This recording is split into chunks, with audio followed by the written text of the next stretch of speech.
what on earth are these players up to at this stage in the season to not go up there and show what they've got? He was crestfallen after the game, and you can see it. I saw the interview that he did, and I saw the interview of his player afterwards, and the analysis that came from both Jamie and Gary after the game. I mean, he was honest, and there was no excuses. That is now becoming an element of stock in trade about why it's everyone else's fault and not necessarily his team's.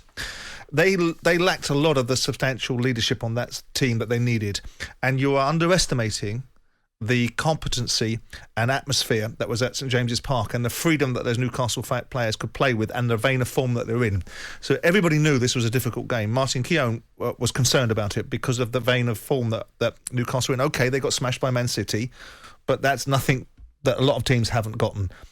So I always thought it was a difficult game, combined with the fact that Arsenal will compete when they've got their very best 11 on the pitch and they've got all of their so-called laughingly passed off as leaders, but players that have some substance on the pitch, and they didn't have them. Ben White's not fit. They weren't strong enough to cope with the environment, and he was right to say the things he said. They were played off the pitch, tragically. I mean, Simon, what you're saying fans is right. The home support was amazing, but that said, Arsenal froze on the night.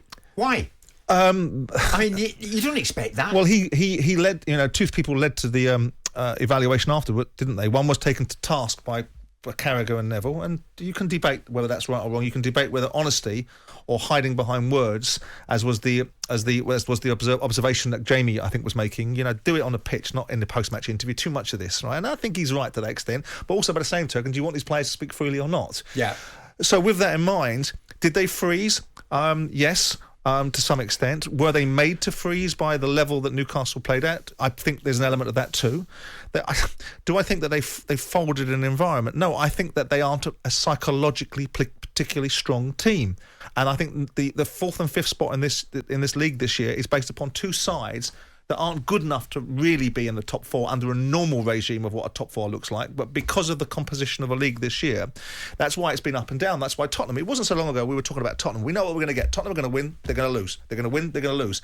All of a sudden they've hit a vein of form because Conte has a substance. But it wasn't so long ago that we were talking about Conte having some hissy fit two or 3 months ago, being a temperamental Italian because he couldn't get apparently what he wanted from the team. That's right. So these are moments in time, and Arteta is developing all the time. And we made this evaluation the other day about how immature or how patronising, the reaction from Conte was when he was talking down to Arteta. Some of what Conte said was actually right. The guy is learning his trade, and this is his first job. Some of it was condescending, and Arteta, I think, will be like a wine. He may mature or he may go off. I think he's got another year on a merry-go-round, and if he doesn't pull Arsenal into the Champions League next year, then you'll find that his job will come into real focus. Simon, a good friend of mine, Tyrone, who's a lifelong Arsenal fan, was laying into me this morning, not so much me, but saying, get on here this morning and tell us what you thought of Granit Xhaka's post-match comments.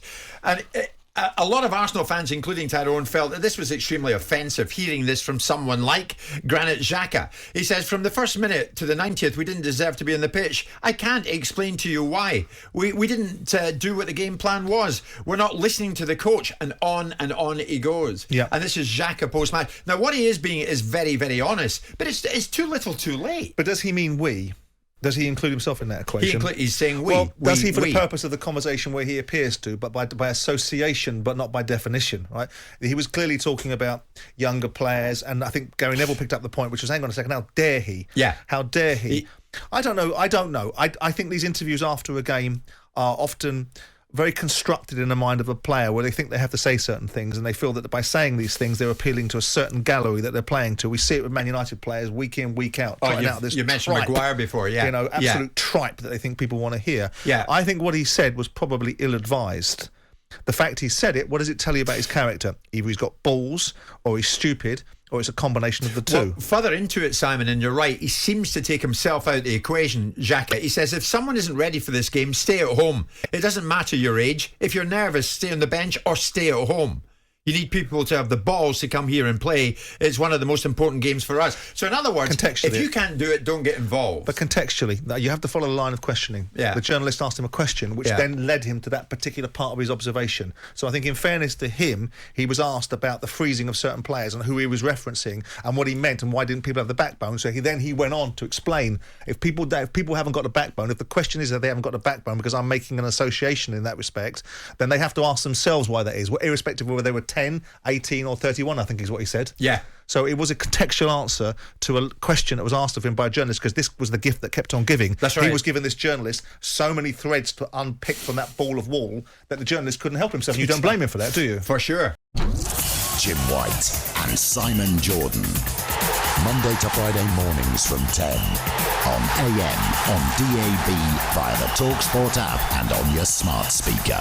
talkSPORT.